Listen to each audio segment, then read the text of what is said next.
Boa noite. O programa Madeira em Números analisa os dados mais recentes do relatório de atividades do Serviço Regional de Saúde. A hipertensão afeta cada vez mais madeirenses. Cerca de 56.300 utentes têm diagnóstico de hipertensão.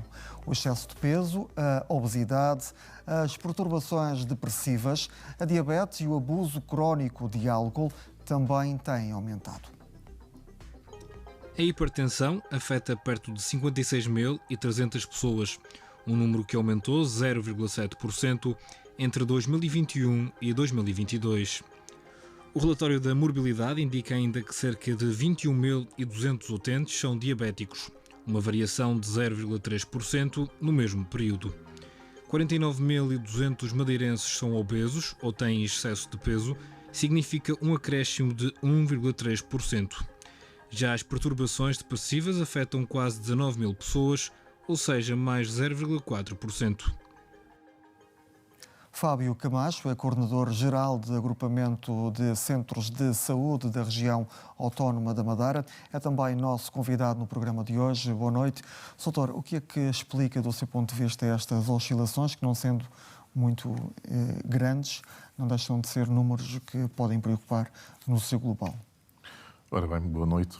Antes de mais, o agradecimento ao César Camacho e à equipa do Madeira em Números, tanto o convite formulado e que nos permite estarmos mais próximos dos utentes, chegar à casa dos utentes com mais informação, contribuindo para um desígnio da instituição, que é aumentar a literacia para a saúde e fazer com que os dados em saúde sejam mais entendíveis e mais claros para toda a população.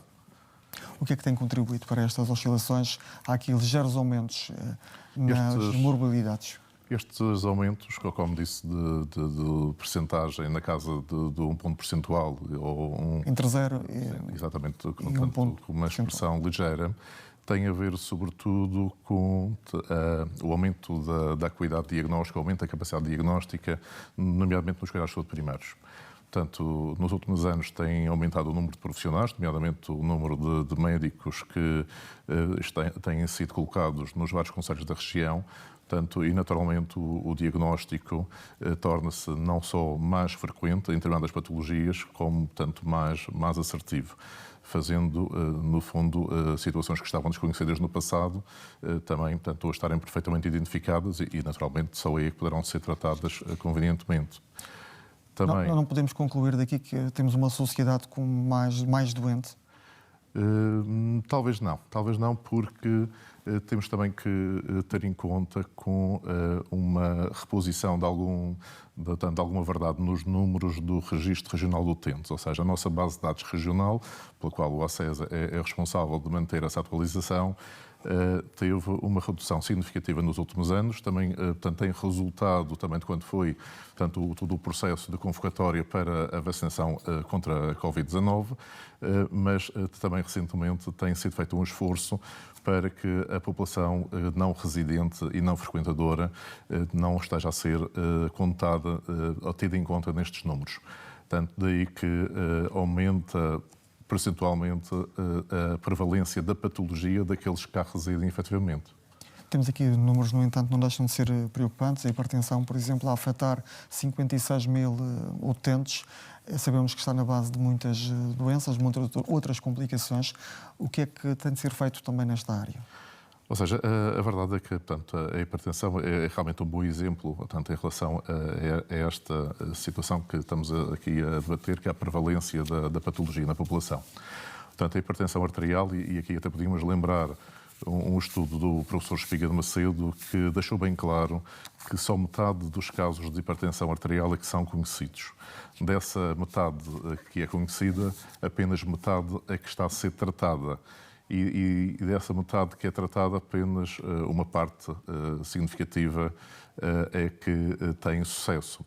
Ou seja, ficando aqui alguns casos de hipertensão do passado que tivessem ficado por diagnosticar e em fruto dessa maior capacidade atual, esses casos estão a ser devidamente identificados, até para não deixarmos a hipertensão evoluir, porque também deste número total era importante distinguir aquilo que é a hipertensão sem complicações, a hipertensão essencial, de uma hipertensão que já tem depois complicações em vários órgãos-alvo. Para terem a noção da importância desta hipertensão com complicações, ela foi até objeto de um trabalho recente do Grupo de Classificação das Doenças nos Cuidados Primários, que, no fundo, é o grupo responsável pela criação e atualização do ICPC-2, portanto, Classificação Internacional das Doenças em Cuidados de Saúde Primários, que veio de compor esta hipertensão com complicações de acordo com os órgãos lesados, portanto, tendo em consideração se as lesões são lesões oculares, ou são lesões cardíacas, ou lesões renais, ou então um conjunto destas situações. Portanto, esta maior Prevalência. capacidade diagnóstica, no fundo, permitiu contrariar um pouco este estudo ou esta visão que o professor Espigueiro de Macedo deixou, de que apenas metade dos casos eram conhecidos, e nós, naturalmente, sabemos que não os podemos conhecer todos, mas temos que aumentar para muito mais essa metade e não deixar nunca que... Isso passa exatamente porque os cuidados de saúde primários têm de haver um outro tipo de esforço também a esse nível de centros de saúde no diagnóstico precoce de algumas patologias. Sim, naturalmente, nos cuidados primários, uma das vertentes, ou diria a vertente essencial, o pilar da atuação, é sempre a prevenção nos seus vários níveis. Quando falamos em prevenção, é uma prevenção também quando a doença está diagnosticada e evitar as suas complicações. Portanto, neste caso, quando nós tentamos atuar nos fatores de risco e temos tido bons resultados, mas quando a doença se instala, podemos evitar o seu agravamento, evitar as lesões, evitar, no fundo, depois sequelas e naturalmente, a perda da saúde como a queremos. Em relação ao excesso de peso e mesmo à obesidade, também se verifica que há números que continuam a aumentar.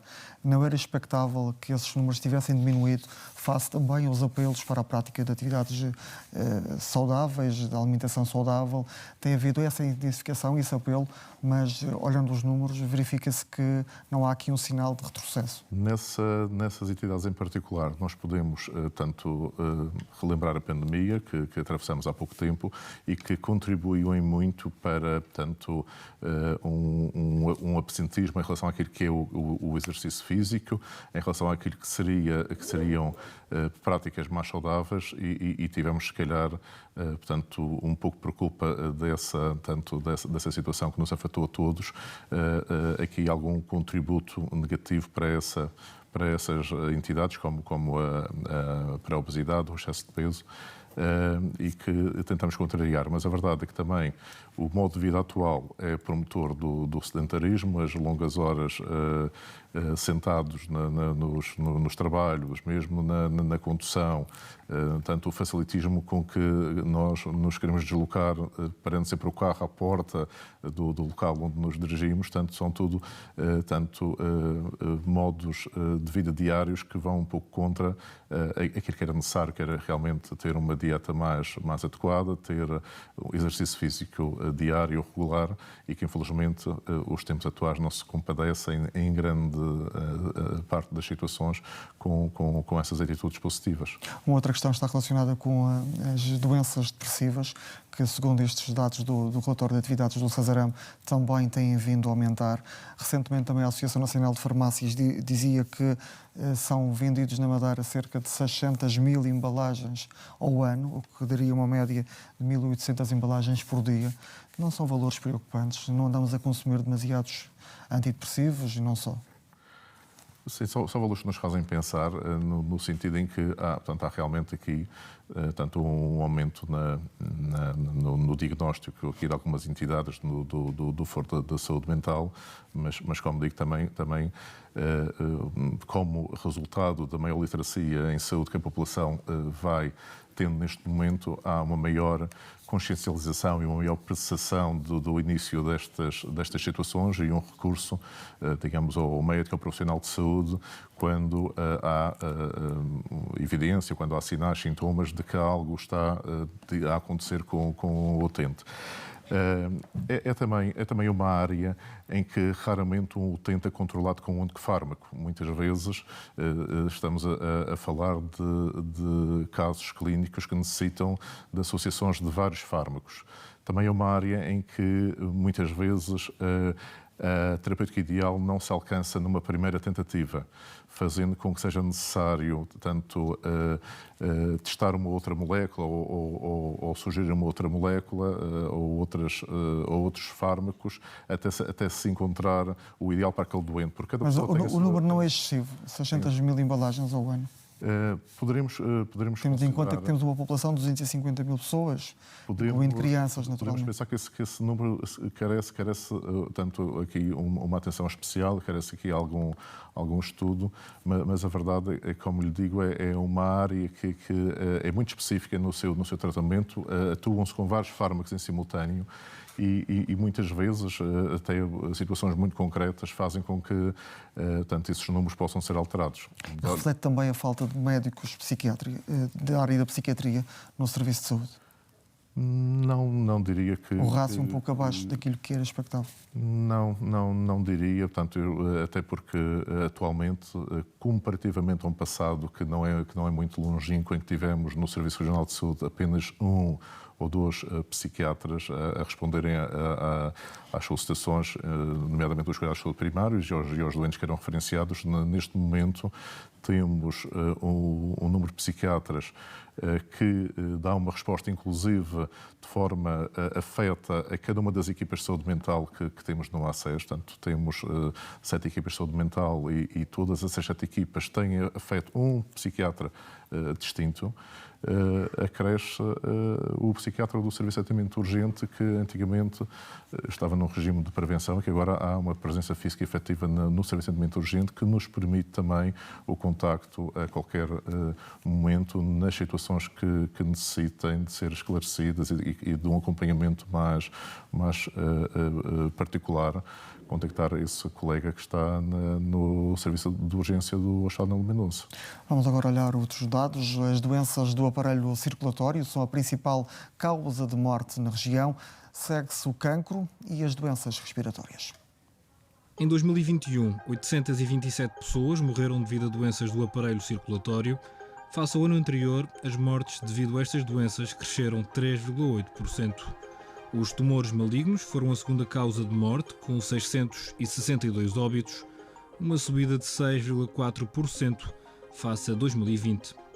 As doenças do aparelho respiratório mataram 419 pessoas, o aumento foi de 5,6%.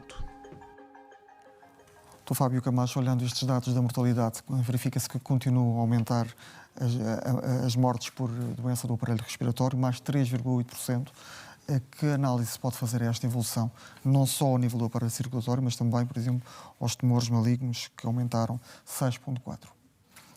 Ou seja, portanto, há realmente um aumento aqui percentual, tanto nestas patologias, para onde converge tanto a longevidade progressiva que tem sido atingida. Portanto, atualmente não existirão aqui óbitos por pneumonias nos doentes mais jovens nos hospitais ou de outras doenças que são hoje perfeitamente curáveis e que antigamente explicavam uma grande fatia dos óbitos. Nós neste momento, atendendo à exclusão dessas patologias, digamos, daquelas que são as mais frequentes para explicar as causas de morte, temos realmente estas 3 grandes entidades. Mas também devo aqui dizer que neste momento não há situações de causa de morte desconhecida como havia no passado e que muitas dessas situações desconhecidas eram, na verdade, as situações ou cardiocirculatórias ou as situações de tumores que não tinham sido devidamente identificadas e que hoje em dia, sem exceção, são identificadas, contribuindo para um maior rigor nos números naquilo que são as causas de morte. Em relação ao cancro, por exemplo, há que intensificar os rastreios em algumas áreas naquilo que neste momento é possível? Naturalmente, os rastreios oncológicos são uma das grandes preocupações dos cuidados de saúde primários e, inclusive, neste momento estamos mesmo tanto a concluir em todos os rastreios a implementação daquilo que já era feito no passado de forma oportunística. Arrancamos já aqui no porteiro ano com o rastreio do cancro coloretal e com o rastreio do cancro do colo uterino.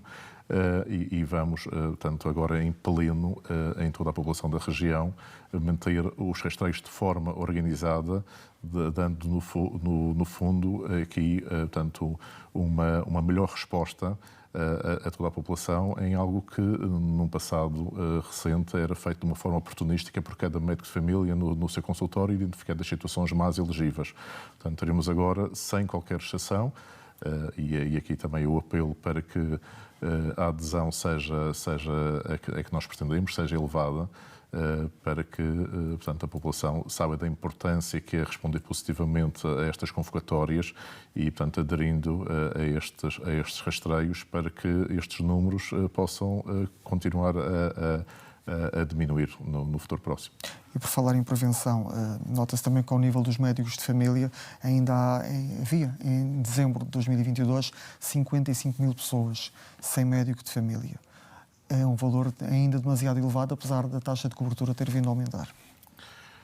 Sim, a taxa de cobertura tem aumentado e nós temos aqui que diferenciar, ou temos que ter atenção, duas situações nesse número que me diz. Primeiro, grande parte... Estamos a falar de médico de família por opção há sem opção e há mesmo sem... Sim. Não havendo.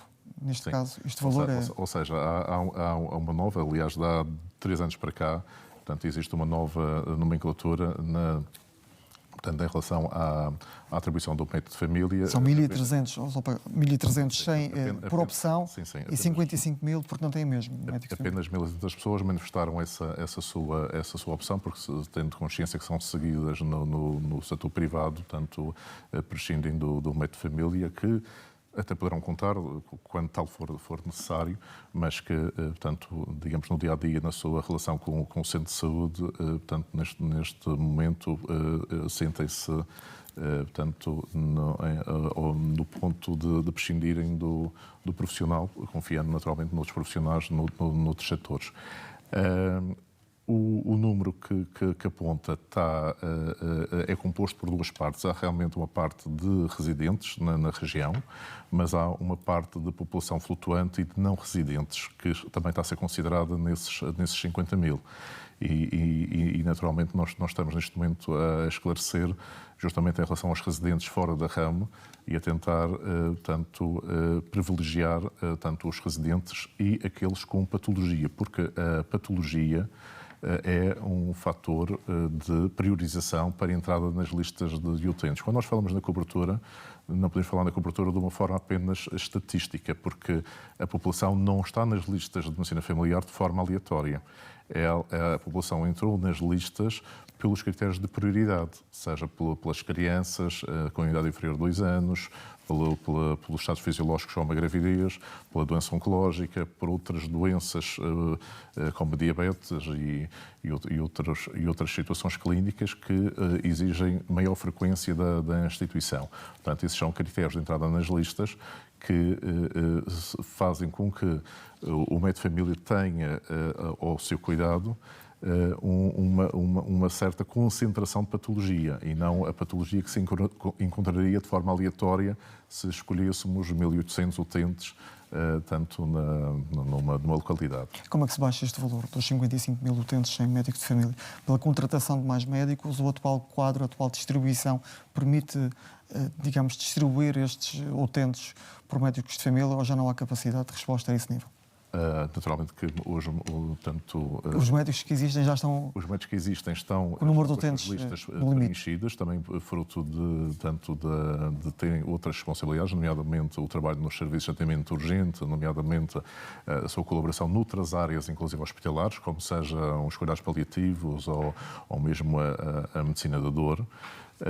E estas outras frentes de batalha, nomeadamente a saúde pública também, como foi muito patente e muito visível para a população na altura do Covid, os médicos de família também muito envolvidos em dar resposta ao nível da saúde pública. Mas felizmente estamos com um ritmo que eu considero bom na contratação de novos profissionais. Ainda hoje tivemos um procedimento concursal, uma entrevista com 5 novos médicos que vão reforçar tanto os cuidados cuidados em pontos identificados, que estão neste momento tanto mais elegíveis para a colocação destes profissionais, e também brevemente, tanto em abril, tanto março, abril, estaremos com mais uma dezena de novos médicos a terminar o seu internato, que vai compensar e vai contribuir para minorar os números que apresentou. E ajuda, esses Estados compensam as saídas, muitas vezes de reforma ou pré-reforma? Estão neste momento a compensar, se bem que nos anos anteriores, aqui tanto nos últimos 3 a 4 anos, tivemos tanto com essa compensação um bocadinho mais desequilibrada, fruto de algumas reformas. Tanto há 2 anos atrás estavam identificados cerca de 20 colegas a se formarem nos 2 anos seguintes. Alguns continuaram, felizmente continuaram a sua atividade mesmo, tanto além da idade da aposentação, o que é um contributo com a experiência que estes colegas têm, é um grande contributo para os seus utentes, até porque conhecem profundamente as listas de utentes que trabalham há muitos anos, e permite-nos ter aqui um período de uma transição, digamos, mais saudável para completar o nosso quadro e termos então os 100% de cobertura que esperamos alcançar até ao final deste ano. Muito obrigado, Dr. Fábio Camacho, por ter vindo ao programa desta semana. Obrigado. Agradecemos nós. Uma boa noite. Boa noite. Na segunda parte do programa de hoje, vamos analisar a saúde à escala europeia. As estatísticas da saúde não são animadoras para Portugal. Apenas 50% dos portugueses considera que o estado de saúde do país é bom ou muito bom.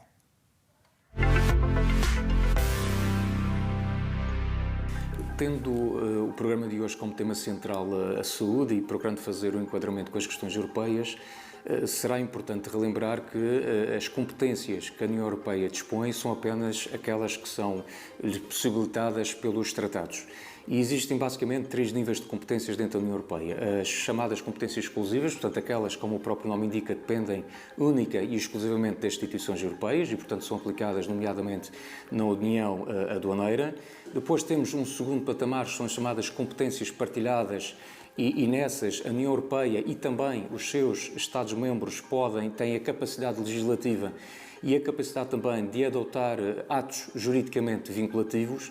E depois, em terceiro lugar, temos um terceiro nível de competências, que são as chamadas competências de apoio, através das quais, na verdade, a União Europeia pode, efetivamente, apoiar, complementar ou até coordenar as ações dos Estados-membros.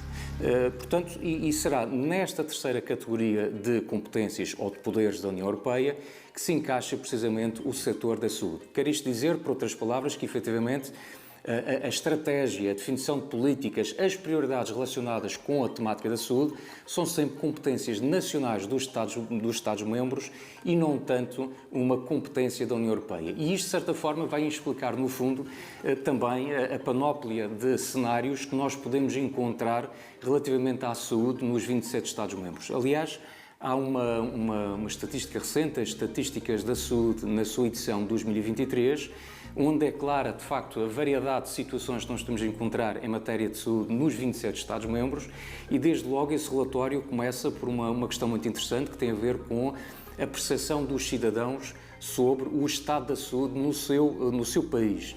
E, efetivamente, Portugal não sai muito bem nessa fotografia, pior do que nós apenas a Letónia e a Lituânia. E, efetivamente, os dados mostram que os portugueses, quando confrontados com a questão qual é o estado de saúde do seu país, 50%, apenas 50% consideraram que esse estado de saúde seria bom ou muito bom, e este valor dos 50% é francamente abaixo da média europeia, que se situa nos 69%. Depois, no topo, encontramos países como a Irlanda, a Grécia e Chipre, com percentagens de satisfação a rondar os 80%.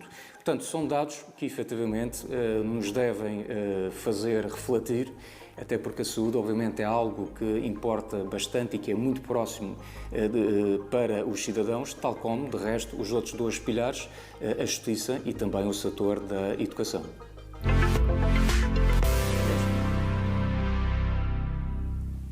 E na segunda parte deste programa vamos continuar a falar de saúde e do relatório de atividades do Serviço Regional de Saúde. Temos 2 convidados em estúdio: Teresa Espírito Santo, Presidente do Conselho Diretivo Regional da Ordem dos Enfermeiros, e ainda António Caldeira Ferreira, especialista em Medicina Interna. Agradeço a vossa presença aqui esta noite. Enfermeira Teresa Espírito Santo, começava por si. Temos uma sociedade mais doente, com mais problemas de saúde. Do seu ponto de vista, depois daquilo que ouvimos até agora, não há um aumento expressivo de algumas patologias, mas a verdade é que não regredimos em nenhum dos casos. Boa noite. Estes dados são dados que nos preocupam. E analisando, vendo estes dados da apreciação do estado da saúde dos portugueses, revela uma apreciação muito subjetiva dos cidadãos. No entanto, apontam-nos para as suas necessidades de saúde. Naturalmente, nós vivemos e estamos com uma sociedade mais envelhecida.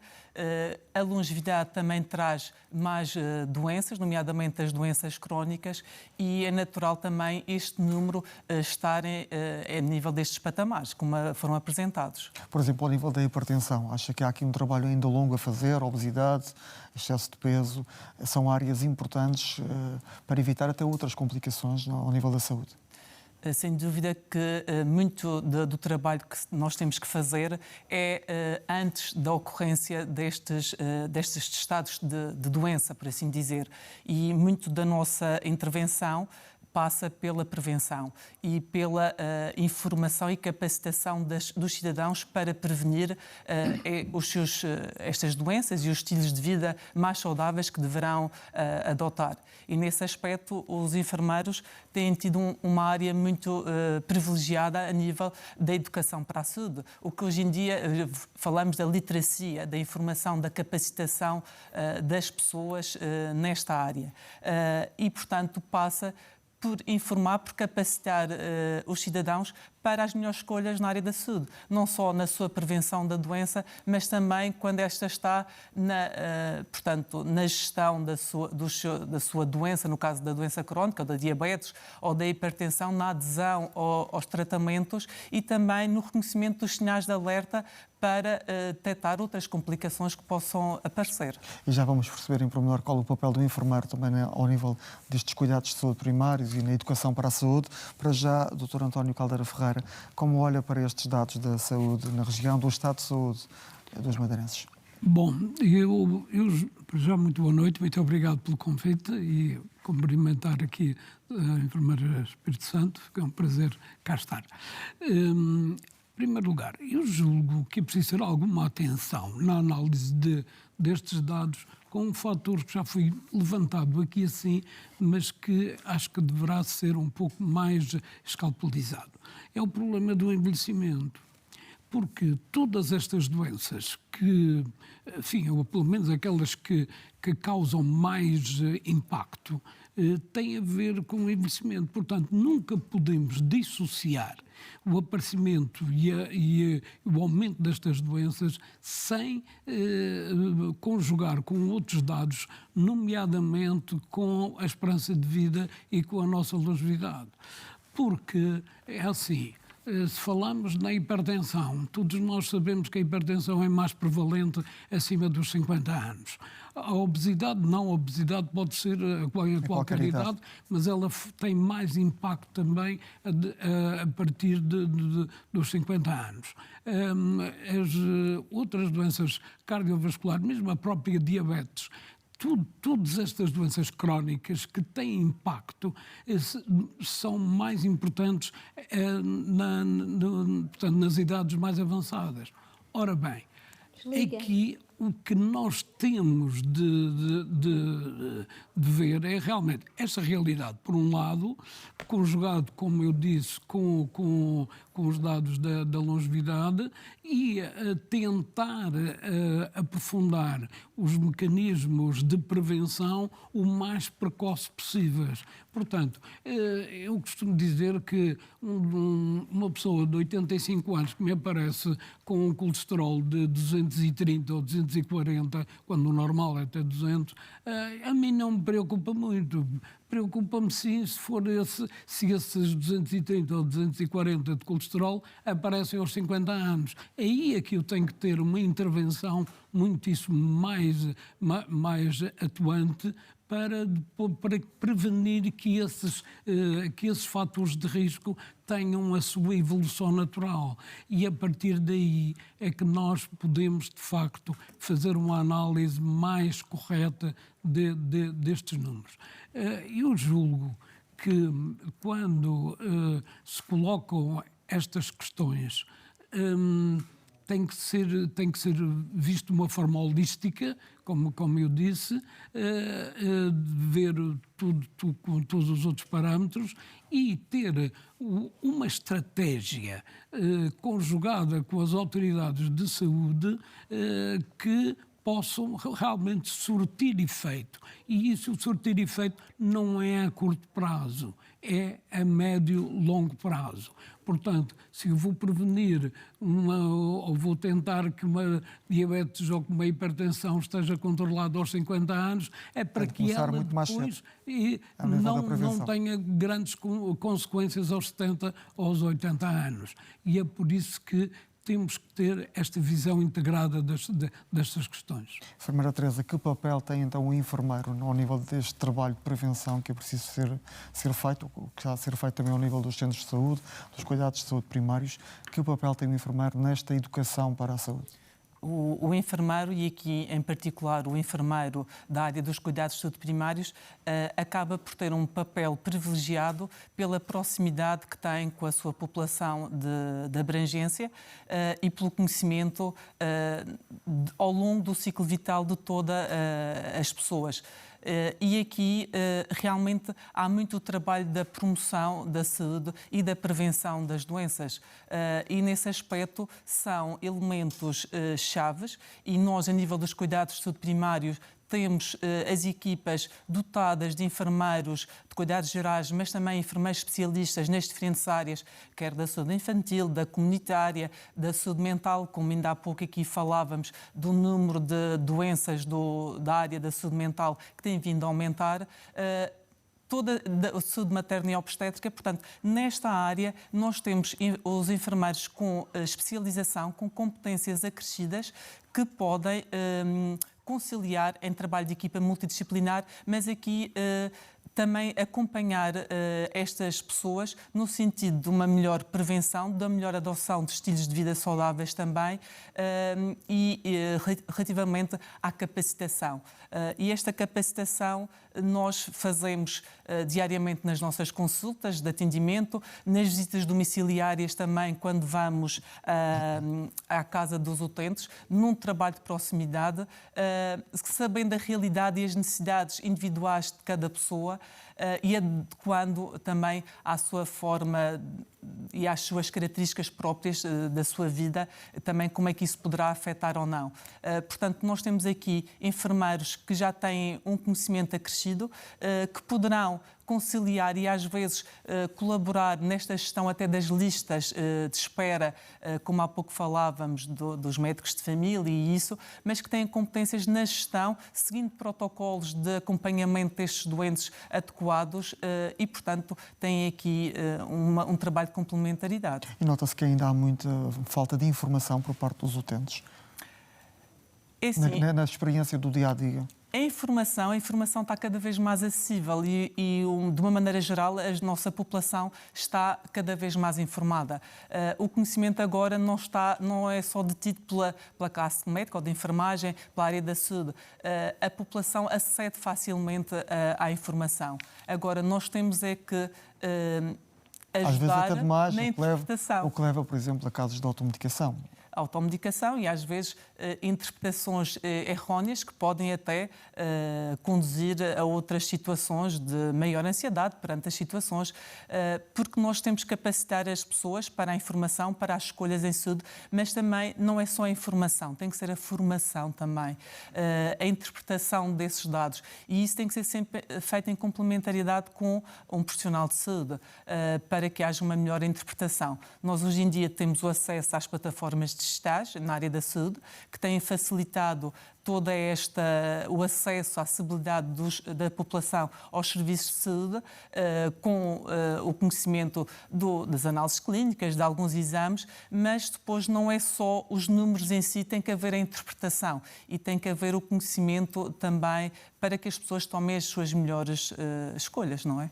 Dr. António Caldeira Ferreira, há pouco falávamos 55 mil utentes sem médico de família. E isto é um entrave ao trabalho na área da prevenção? Eu julgo que sim. Numa população de 250 mil, 277 mil inscritos nos centros de saúde, sim. Ainda o valor tem algum peso?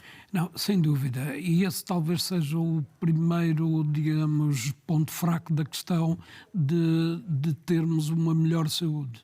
Porque desde o momento em que haja implementado um bom serviço de saúde de proximidade com os médicos de família, eu penso que está meio caminho andado.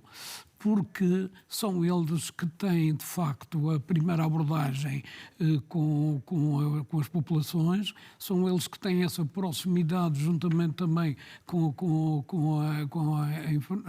as senhoras enfermeiras, uma proximidade muito grande e que conhecem no terreno quais são os condicionalismos não só físicos como sociais, conhecem como é que é o agregado familiar, como é que se movimentam as coisas, se há problemas importantes, sei lá, desde cumprem com a medicação ou não, se compram a medicação, se têm outras questões à volta, nomeadamente com outras comorbilidades, o meio onde vivem. Portanto, tudo isso o médico de família tem muito mais acesso e, portanto, enquanto não existir uma cobertura de 100%, tudo isso vai ser um pouco mais difícil de implementar. No entanto, claro que eu, neste intervalo, acho que devem ser implementadas outras medidas que talvez possam colmatar essas falhas. Como, por exemplo, eu acho que o problema da iliteracia na saúde é um problema global do nosso país, não só na Madeira em particular, e que tem que haver uma estratégia de combater essa iliteracia. Vamos lá ver. Eu sou ainda do tempo em que havia saúde escolar.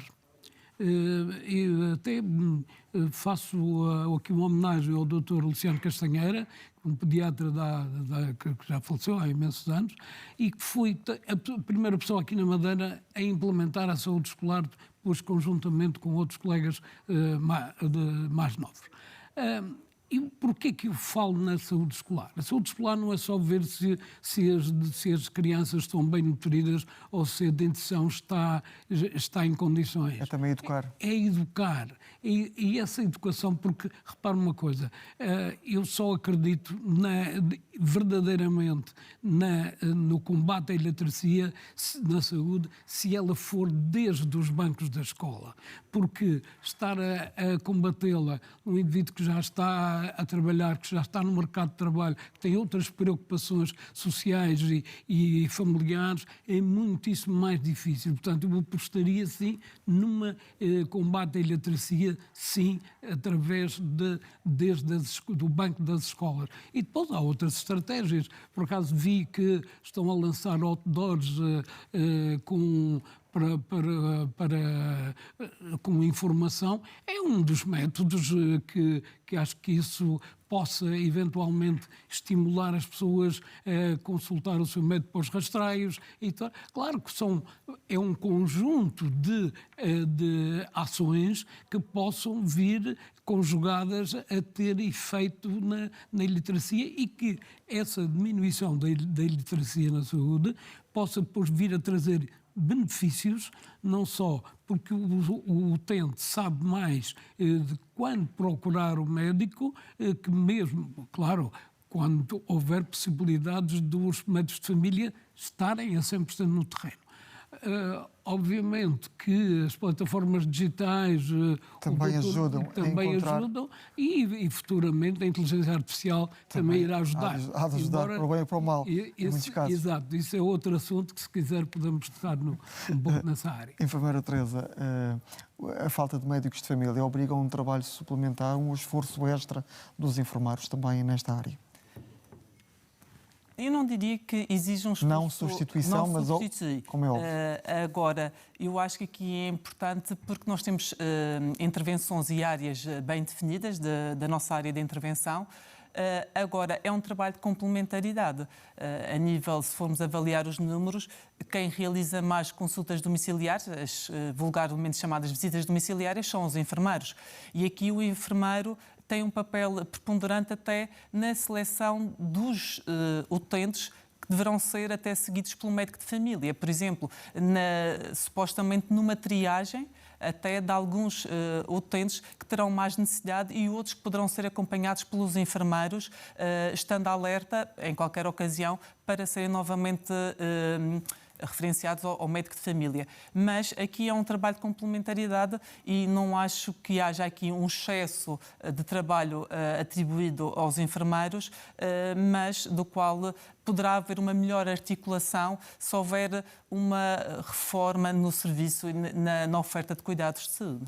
Nota também, e que falávamos no início do programa, das perturbações depressivas, neste trabalho que fazem no terreno, notam que há necessidades adicionais de acompanhamento na área da psicologia, da psiquiatria, de alguns cidadãos, de alguns utentes? Cada vez mais. Esses dados têm sido... Estamos a falar de muitas embalagens de medicação. De antidepressivos e portanto, a patologia do foro da saúde mental vai mais do que além também dos estados depressivos, dos estados de ansiedade e outras aqui. Mas realmente muitas destas patologias são fruto daquilo que vivemos na nossa sociedade e de alguns efeitos sociais a nível também monetário que as pessoas enfrentam. Nós temos cada vez mais o número de sem-abrigos e também é neste aspecto realço. Ainda ontem tivemos, a Ordem dos Enfermeiros pôde participar numa dinâmica implementada pela Câmara Municipal do Funchal para a implementação de projetos na área dos sem-abrigos. E nós sabemos que isso são uma população mais vulnerável. E, portanto, nestas populações vulneráveis também é próprio que haja maior patologia desta área também e temos de estar atentos. Estamos preparados, Dr. António Caldeira Ferreira, para lidar com estas questões da depressão e também do envelhecimento da população? O Serviço de Saúde está a adaptar-se a estas novas realidades? Eu tenho dúvidas pelo seguinte. Vamos dividir isto em duas partes. No que respeita à área da saúde mental, não podemos dissociar as doenças mentais vulgares. Não estou a falar nas doenças mentais, enfim, da esquizofrenia, e estamos a falar na depressão e na ansiedade, que são as mais comuns. Não podemos dissociá-las do nosso estado social. Quando alguém chega a casa com um ordenado mínimo para pagar a renda da casa e mais a luz, a água e dar de comer a 6 pessoas, penso que fica com problemas complexos de como é que vai fazer, e tudo isso depois somado a outras questões acaba por trazer problemas no nosso dia-a-dia que são compreensíveis e, portanto, quando nós falamos no aumento das doenças mentais deste foro, eu penso que enquanto não combatermos outras chagas sociais, nomeadamente a pobreza, que é um ponto extremamente importante da nossa uma chaga social que não é fácil de resolver, como é óbvio, não sou eu que tenho uma varinha de condão que vou resolver isso, mas enquanto existirem estes problemas, as doenças mentais vão progredir sem dúvida alguma. E, portanto, daí o consumo dos antidepressivos, portanto, eu costumo dizer que são bengalas. É como um indivíduo, quando parte uma perna, precisa de uma canadiana para suportar. A terapêutica antidepressiva, muitas vezes acompanhada de acompanhamento psicológico, porque muitas vezes também falha esse acompanhamento psicológico, é que poderá dar um melhor bem-estar. E repare, atualmente a medicina evolui para outros patamares, que não é só curar a doença ou controlar a doença, é também o bem-estar que se procura dar a cada um que nos procura. E vejam-se as múltiplos fármacos para, não só como antidepressivos, como para outras coisas que fazem parte do nosso bem-estar. Este é, digamos, a primeira questão. A segunda questão do envelhecimento é uma questão que tem que ser ponderada em termos de políticas de saúde.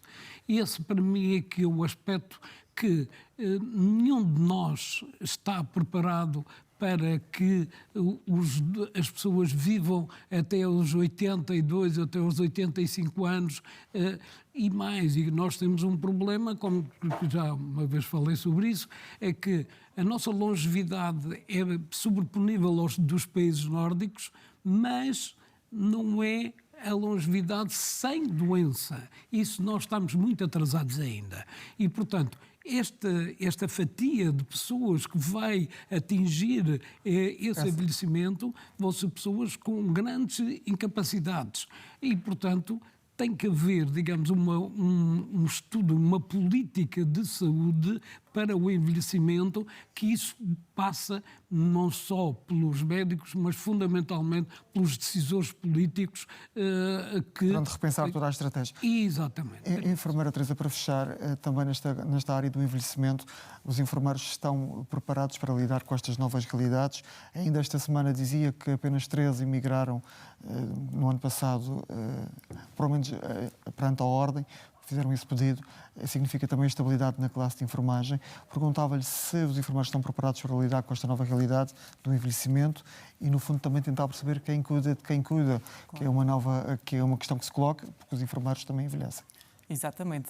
E relativamente a essa questão, tivemos agora o aumento dos tempos de idade da reforma e estamos também com um grupo de enfermeiros acima dos 55 anos que na próxima década também irão se reformar e que também, naturalmente, estão mais envelhecidos também perante os quais nós temos que salvaguardar com a entrada de novos enfermeiros. E nesse aspecto, os números que apresentamos recentemente no ano transado, só 3 enfermeiros terem pedido à Secção Regional da Ordem dos Enfermeiros da Madeira a carta para emigrar, para nós é significativo, porque realmente o Serviço Regional de Saúde está a cativar e está a implementar medidas para reter estes profissionais aqui na Madeira.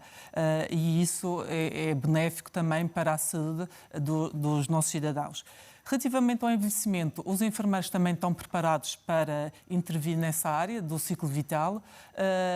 Têm formação também específica nesse contexto e nós sabemos que a longevidade traz mais doenças crónicas, vai trazer mais necessidades de cuidados e temos que estar também atentos a essas particularidades, acompanhando os doentes.